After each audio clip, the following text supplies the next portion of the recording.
Shalom, brothers and sisters. Welcome to God's Gym Daily Devotions, Day 190. Let's open our time. Heavenly Father, we thank you for this wonderful privilege of being able to spend time with you.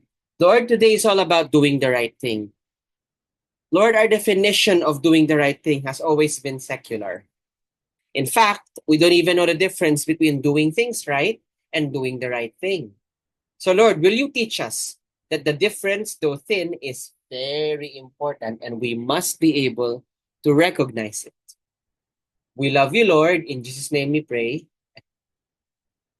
And Lord, we pray, please be with us as you're the only one who can teach it without misinterpretation. We love you, Lord. In Jesus' name we pray. Amen.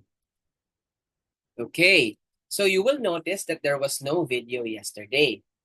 You see, I was on quite the retreat. I went somewhere, so I couldn't make a video. Today, I'm going to piggyback on the things that the Lord revealed to me during that time. So, today's Devo is entitled Do the Right Thing. There is a difference between doing the right thing and doing things right. We must recognize that difference. And to help us, God has sent us Proverbs chapter 4, verse 7 today, which reads, "The beginning of wisdom is this: get wisdom, though it cost all you have. Get understanding." Wisdom and discernment. Okay, so doing things right is conformity, abiding by whatever the world tells you to do. Doing things right is doing it by worldly standards. It's right. Doing things right just means it's right because everybody else is doing it. Doing the right thing, however, is going against the flow. Sticking with what is right by God's standards rather than earthly standards, no matter what it may cost us. That is doing the right thing. So, question is, how do we respond, especially for those of you who are young? How do we respond to peer pressure? Do we cave? Do we give in? I remember this one time when I had the biggest crush on someone, and I don't know, I asked God for wisdom because I'm very prone to doing things at the height of the emotion. So I asked the Lord, Lord, what should I tell this person, how I feel? The Lord lost no time in giving his answer. He said, tell your D group leader. So I had two choices: disobey God, do the right thing, or do things right. Just take a leap of faith. Follow my heart like everybody else says.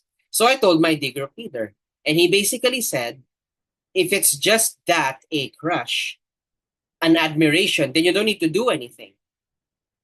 Only confess feelings. I remember him saying it, only confess feelings if you are intending to marry. So I asked God for wisdom, and he answered, right? I was just admiring the person for the way they treat children, because being in the Sunday school ministry, I really like people who like children the way I do, the way God does. That was it, just admiration. I could choose to do things right the way the world wants. Take a leap of faith and tell her, or do the right thing, follow my D group leader's advice. The Holy Spirit was there. So he helped me, and now I'm able to discern between an emotional decision and a wise decision. It's just an example, but there are many times. For example, Coke or water. I've had that too. I'm really thirsty. Coke or water. So of course, I could choose to do things right. Drink Coke. It's the more entertaining one. Or make the wise decision. Drink water because it will quench my thirst. Right? Let's just consider it for the moment. Just consider it for the moment. What is right in the eyes of the Lord? Because there's only one answer to that. There's only one thing that is right in the eyes of the Lord. And that is what we need to find. That is what we need to know. That is what we need to base our decisions on.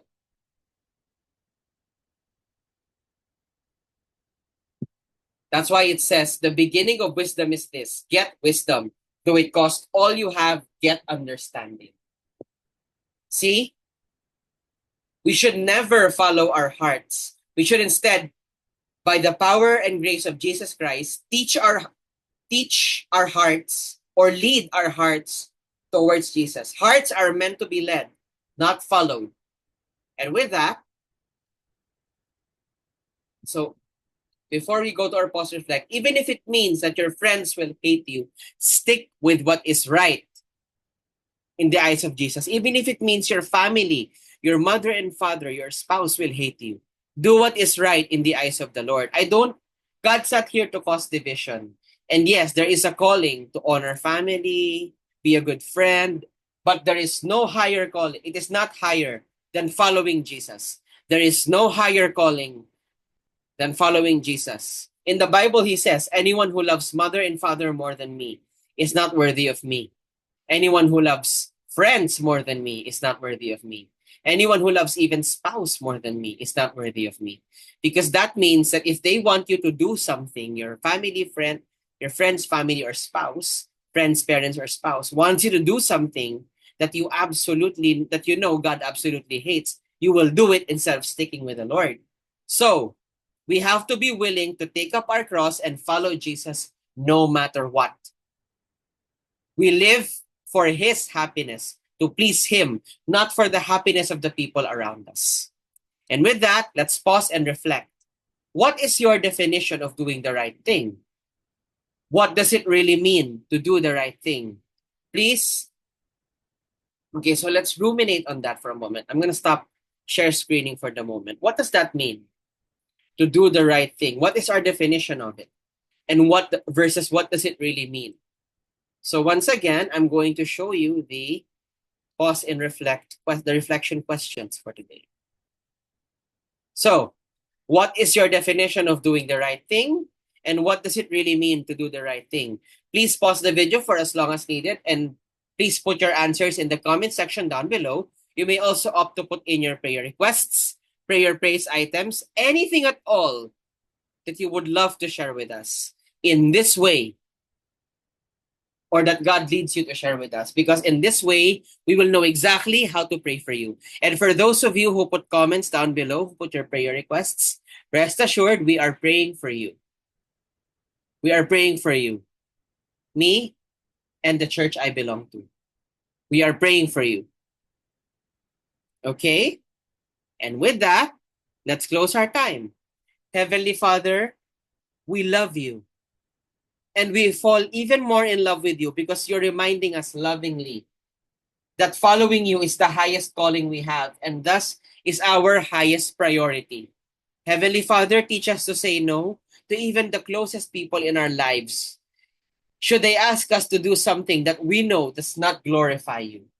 Heavenly Father, teach us to say no to the things you hate, to do the right thing and not do things right, to go against the flow, because Lord, as you did, Lord Jesus, because that is the highest calling, to go with Jesus against the flow.